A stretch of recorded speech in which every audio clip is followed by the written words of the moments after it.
Salut tout le monde. En ce moment, je suis encore dans l'arc corps et esprit, à essayer de, voilà, toujours essayer d'analyser, de se connaître soi-même pour mieux contrôler tous ces petits monstres. Et j'avais une réflexion qui m'est venue hier sur le lien entre l'handicap et l'esprit, et notamment entre mon handicap et l'esprit. Je vais m'expliquer. Je parle même pas de la brûlure, je parle de... Enfin, si, en vrai, si, ça a commencé quand même bien avant, parce que j'ai toujours dû retrouver une autonomie avec mes mains, donc c'est dû à la brûlure, mais j'allais revenir sur l'amputation de l'année dernière. En fait, je me suis rendu compte, il m'a fallu un peu de temps, mais le fait de faire les choses d'une seule main, et de la main gauche, pour pas perdre de temps dans ce que je fais dans mon quotidien, pour bien adapter le changement, pour ceux qui ont suivi, quand j'ai su qu'on allait me couper le bras, je suis rentré dans une phase d'entraînement à faire les trucs avec la main dans le dos pour être prêt au mieux. Et ça a bien fonctionné parce qu'au final, quand ils l'ont coupé, j'y ai vu que du feu, sans mauvais jeu de mots.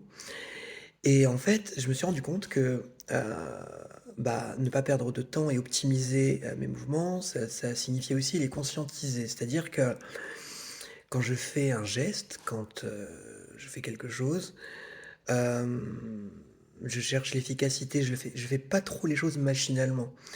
Et donc du coup, le fait de devoir prendre les choses et d'être dans l'instant, j'ai remarqué que ça avait un côté, par moment, pas tout le temps, hein, des fois c'est galère, mais pas méditatif, mais un peu apaisant, satisfaisant, je sais pas trop quel mot employer, mais d'être dans l'instant par l'action qu'on fait, ça peut aider à...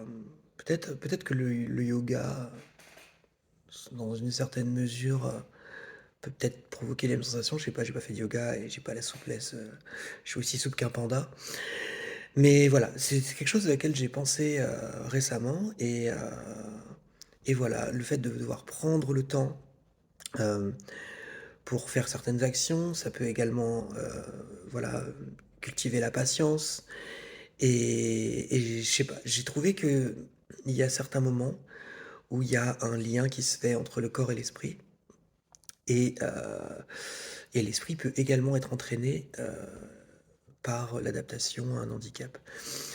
Donc c'est assez obscur, j'en conviens, pour ceux qui n'auraient pas de troubles particuliers, et chance à vous, profitez.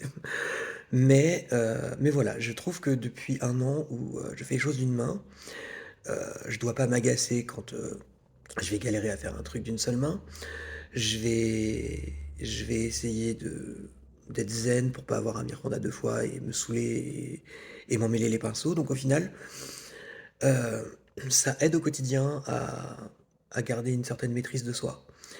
Et voilà, je trouvais que ça aidait. Des fois, j'aime bien essayer d'analyser l'origine des choses, et je suis quelqu'un de calme, je suis quelqu'un de patient, et voilà, j'avais fait le lien aussi en me disant, bah, est-ce que au final, je suis pas devenu comme ça? Je pense pas, parce que je l'étais déjà, mais ça m'a aidé à rester comme ça par le fait qu'au quotidien, j'ai pas le choix que de garder cette maîtrise et cette patience euh, dans la gestion de mon handicap. Donc voilà, c'était juste une pensée comme ça d'un dimanche matin. Dites-moi si vous êtes concerné, si vous connaissez quelqu'un qui est concerné, si jamais ça vous parle. C'est toujours intéressant d'échanger les points de vue. Et en attendant, bah écoutez, passez un bon dimanche. Ciao.